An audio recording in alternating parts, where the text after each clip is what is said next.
La psicología de los rebeldes. ¿Por qué hay personas que odian seguir las reglas? Hay personas que obedecen automáticamente y hay otras que sienten una necesidad casi física de hacer exactamente lo contrario. Diles, no puedes, y de repente quieren hacerlo más. Diles, así se hacen las cosas, y automáticamente sienten rechazo, como si una parte de su mente interpretara cada norma como una amenaza invisible. Pero aquí aparece una pregunta incómoda. ¿La rebeldía es inmadurez o es una adaptación psicológica mucho más profunda? Porque la ciencia descubrió algo fascinante. El cerebro humano odia sentir que perdió libertad. Y cuando alguien percibe que están intentando controlarlo, ocurre un fenómeno llamado reactancia psicológica, un mecanismo mental estudiado por el psicólogo Jack Brem. La idea es simple. Mientras más sientes que alguien limita tus decisiones, más deseas recuperar tu autonomía, incluso si esa decisión no te beneficia. Por eso algunas personas rompen reglas solo porque existen, no necesariamente porque quieran destruir el sistema, sino porque su cerebro interpreta el control como una amenaza directa a su identidad. Y lo más interesante es que muchas de las personas más admiradas de la historia compartían exactamente este rasgo. La rebeldía no es solamente una actitud, también tiene una base neurobiológica. Cuando alguien recibe una orden, el cerebro evalúa algo en milisegundos. Esto protege mi libertad o intenta quitármela. Y en ciertas personas, esa sensibilidad está exageradamente activa. La corteza prefrontal, encargada de la toma de decisiones y la regulación social, juega un papel enorme aquí, especialmente las áreas relacionadas con evaluación emocional y autonomía. Cuando una persona siente que pierde libertad, el cerebro puede activar respuestas similares al estrés. Literalmente, el cuerpo libera cortisol, aumenta la tensión y aparece resistencia psicológica, como si obedecer significara rendirse. Pero aquí entra otro elemento importante, la dopamina. La dopamina no solo está relacionada con placer, también está relacionada con novedad, exploración y recompensa anticipada. Por eso algunas personas sienten estimulación emocional al romper límites. El cerebro percibe la desobediencia como algo excitante, como una pequeña victoria personal, especialmente en personas con alta búsqueda de sensaciones, un rasgo estudiado en neurociencia conductual. Y esto explica algo curioso. Para ciertas personas, seguir reglas rígidas produce aburrimiento cognitivo, mientras que desafiar límites produce activación mental. Es decir, el rebelde no siempre busca caos, muchas veces busca intensidad. Y eso cambia completamente la conversación, porque entonces la rebeldía deja de verse únicamente como mala conducta y empieza a verse como una forma distinta de procesar control, riesgo y autonomía. Ahora bien, ¿por qué existen personas así? Parte de la respuesta está en la crianza.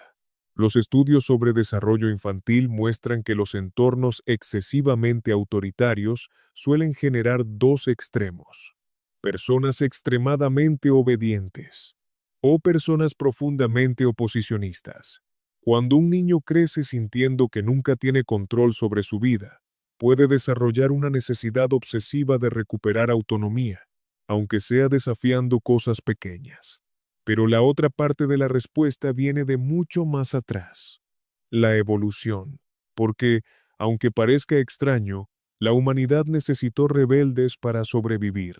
Imagina una tribu antigua, donde todos siguieran exactamente las mismas reglas. Nadie exploraría nuevos territorios. Nadie probaría nuevas estrategias. Nadie cuestionaría líderes incompetentes. Y probablemente todos desaparecerían cuando el entorno cambiara. Desde la psicología evolutiva, los romperreglas cumplían una función importante. Eran exploradores, innovadores, personas dispuestas a asumir riesgos. Claro, muchos fracasaban, pero algunos descubrían soluciones que transformaban al grupo entero. Y aquí aparece una diferencia importante. No toda rebeldía es igual. Existe la rebeldía destructiva, la que destruye por impulso, ego o agresión. Pero también existe la disidencia creativa, la capacidad de cuestionar normas obsoletas para construir algo mejor. Sin disidencia creativa, probablemente seguiríamos atrapados en sistemas que nadie se atrevería a cuestionar. Porque cada avance humano comenzó con alguien diciendo, tal vez las reglas actuales están equivocadas. Y eso requiere valentía psicológica, porque desafiar normas sociales activa miedo al rechazo. El cerebro humano está diseñado para buscar pertenencia. Por eso la mayoría prefiere encajar. El rebelde, en cambio, suele tolerar mejor la desaprobación social. Y esa tolerancia puede convertirse tanto en una bendición como en una maldición. En psicología moderna existe un modelo muy importante llamado Big Five, los 5 grandes rasgos de personalidad. Y curiosamente, muchos rebeldes comparten 2 patrones específicos. El primero es baja amabilidad o agreeableness. Estas personas tienden a ser más confrontativas, escépticas y menos preocupadas por agradar a otros. No aceptan ideas solo para evitar conflicto. Cuestionan, debaten, empujan límites. El segundo rasgo es alta apertura a la experiencia. Un rasgo relacionado con creatividad, curiosidad intelectual y pensamiento no convencional.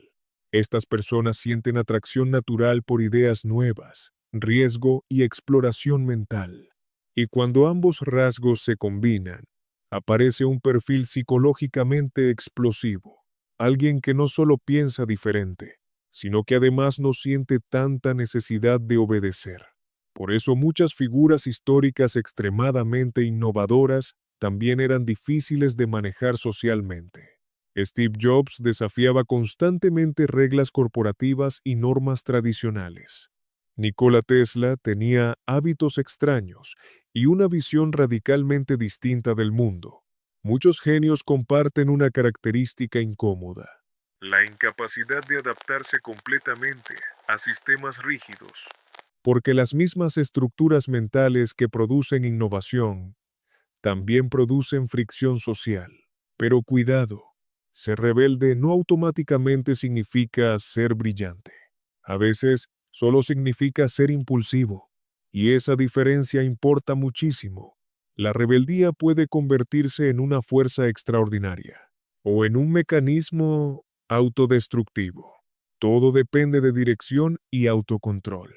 En psicología clínica existe el trastorno negativista desafiante, un patrón persistente donde la persona desafía autoridad constantemente, reacciona con hostilidad y mantiene conductas oposicionistas que dañan sus relaciones y funcionamiento diario. Aquí la rebeldía deja de ser autonomía y se convierte en sufrimiento, porque la persona ya no distingue entre proteger su libertad y sabotearse a sí misma. Pero en su versión saludable, la rebeldía puede ser una ventaja enorme, especialmente en innovación, liderazgo y emprendimiento. ¿Por qué? Porque las oportunidades más grandes suelen aparecer donde otros obedecen demasiado.